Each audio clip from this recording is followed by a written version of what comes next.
O túnel de vento é uma ferramenta que simula o vento característico das cidades na escala reduzida para ensaio de edificações.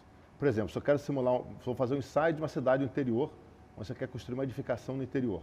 Ele que simula esse vento, então se determinam as forças na edificação com esse vento. Agora, se você vai construir uma edificação numa cidade grande, então você precisa simular esse vento característico da cidade. Os principais projetos de edificação são edificações altas e esbeltas, edificações curvas, porque normalmente tem formatos inovadores e normas e software não conseguem dimensionar perfeitamente. Para que você faz esse ensaio? Para dar maior segurança para o engenheiro estruturista. Outros estudos também que sempre passam em túnel de vento, esses são praticamente obrigatórios, que é estádio de futebol, onde se ensaia cobertura, e também pontes. Pontes estaiadas e pontes pênseis. Você tem desde o túnel como uma ferramenta até os instrumentos de medição. Por exemplo, um túnel de vento como ferramenta, é fundamental que você tenha uma contração de entrada, tá, onde ele corrige a turbulência. Então, você entra no túnel com um vento de perfil completamente uniforme e baixíssima turbulência, menor do que 1%. Depois disso, a gente utiliza alguns elementos como barreira castelada, gerador de vórtice e rugosidade para simular o vento característico da região que você quer modelar. O que você precisa depois disso? Os instrumentos de medição. Então, por exemplo, você instrumenta um edifício, você quer medir pressão, a força do vento na edificação. Você instrumenta o edifício com sensores piezoresistivos, né, distribuídos ao longo de todo o modelo que faz essa medição. Então, por exemplo, para você obter um bom resultado, nós instrumentamos aqui um edifício de 300 até 500 tomadas de pressão. Como que está a característica do escoamento em torno do edifício para efeitos, por exemplo, de dispersão de contaminantes? Para isso nós utilizamos um sistema laser, né, um laser verde, que mapeia o campo de velocidades no entorno e você então verifica se você está com uma região com uma boa circulação de velocidade do vento, você está com a região com velocidade do vento muito alta, que pode causar desconforto, né? E com isso você pode otimizar o projeto também. Esse túnel de vento, o ventilador funciona na sucção, então vocês estão vendo o ventilador aqui ao fundo, ele vai puxar o ar. A potência do ventilador é de 175 cavalos, a gente atinge uma velocidade nesse túnel de até 90 km por hora. Tá? É importante ficar claro que não é essa velocidade do túnel de vento que você tem que ter com correspondente no caso real. Aqui nós fazemos um ensaio, por exemplo, a 50, 60 km por hora. E o resultado obtido aqui, por exemplo, de coeficiente de pressão, coeficiente de arrasto, esses valores são adimensionais e os valores obtidos no ensaio são passados para que o projetista possa dimensionar com segurança, né, o projeto para a velocidade local. Ou seja, a gente pode fazer aqui um ensaio a 50 km por hora nesse túnel de vento e depois o projetista dimensiona a estrutura dele para o vento da região, que pode chegar, por exemplo, até 160 km por hora. Essa daqui é a entrada do túnel de vento. É a peça fundamental porque você tem uma boa qualidade do escoamento lá dentro e que então você possa simular o vento da cidade, né, o vento característico do local que você vai ensaiar. Quais são, então, os elementos fundamentais para isso? Primeiro, é essa entrada em forma circular. Com esse sistema circular, inclusive aqui nas beiradas, também tudo bem suave, você garante, sim, primeiro você tem turbilhões grandes, mas sempre de baixa energia. Na sequência, tem a colmeia. Qual que é a função dela? Os ventos que estão circulando dentro desse galpão, né, então eles possuem grandes turbilhões. E isso, quando entra na colmeia, ela faz com que esses turbilhões sejam reduzidos. Logo depois da colmeia, onde você já reduziu o turbilhão, tem duas telas. Essas telas servem para gerar o que a gente chama de perda de carga. Ou seja, basicamente ela vai uniformizar o escoamento. E após sair da colmeia, você tem um escoamento uniforme em toda a seção.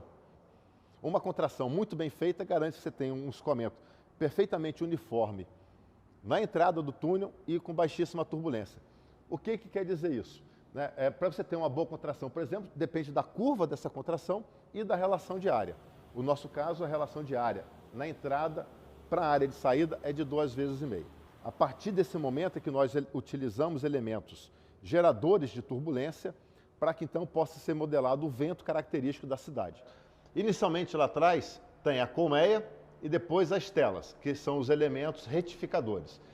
Na sequência vem a contração, onde essa curva termina de acertar o perfil de velocidade do escoamento, tendo aqui nessa primeira seção uma velocidade uniforme e baixíssima turbulência, menor do que 1%. A partir do momento que você tem esse vento totalmente uniforme, é que nós começamos a destruí-lo para então modelar um vento, seja de uma cidade pequena, de uma cidade média ou de uma cidade grande, altamente urbanizada. Como que é feito isso? Primeiro, o vento passa por essa barreira castelada e, na sequência, pelo gerador de vórtice. Aqui já começa uma combinação, né, da turbulência gerada no sistema. Para finalizar, para que você tenha o vento, então, da cidade a ser modelada, nós instalamos no piso do túnel de vento rugosidades, que são esses blocos. Se eu quero, no caso, modelar o vento de uma cidade pequena, no local desses blocos nós instalamos vários com 1 ou 2 centímetros de altura, dependendo da cidade e do modelo, da escala do modelo.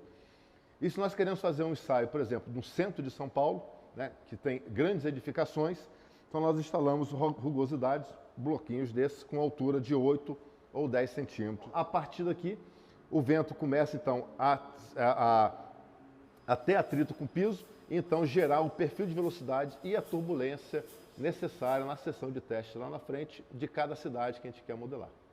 Esse aqui, por exemplo, é um edifício padrão. A gente utiliza ele para intercomparação entre túneis de vento para ver se o nosso túnel está medindo igual a outros tantos por aí. No primeiro caso, vamos supor que essa face aqui seja a face que nós consideramos o vento a 0 graus, né, comparando com a norma. Ao longo do modelo há várias mangueirinhas. Essas mangueirinhas estão medindo, né, a pressão na face da edificação. Cada uma dessas mangueirinhas vai depois conectado num sensor de pressão, né, para poder fazer toda essa medição. O que acontece aqui é que o vento ele tem um perfil de velocidade, ou seja, velocidades mais baixas no nível do piso, e à medida que vai aumentando a altura, a velocidade do vento vai aumentando. Com isso, nós temos, por exemplo, uma maior força do vento nessa região. A partir do momento que ela incide aqui, a tendência é que por cima ela descole, né, gerando uma região de sucção nessa parede. Quando ela começa a subir para descolar, então ela gera uma menor força para cima. Nesse ponto é onde está a incidência do vento, com maior carregamento, e para baixo, né, vai diminuindo gradativamente. Um outro ensaio para 45 graus, né, porque essa mesa é giratória, então a gente vai fazendo o ensaio do vento para todos os ângulos. Um outro ângulo crítico para realizar o ensaio, e assim como mostra a norma, é o ângulo de 45 graus, porque nesse caso tem as quinas. O vento, quando bate por aqui, por exemplo, gera vórtices cônicos nessas superfícies, e em toda essa faixa da cobertura, assim como da estrutura, você tem a região com maior carregamento do vento. E o túnel de vento tem a vantagem que já mede instantaneamente isso e dá os elementos direto para o pessoal de estruturas, né, poder projetar e dimensionar corretamente esse valor.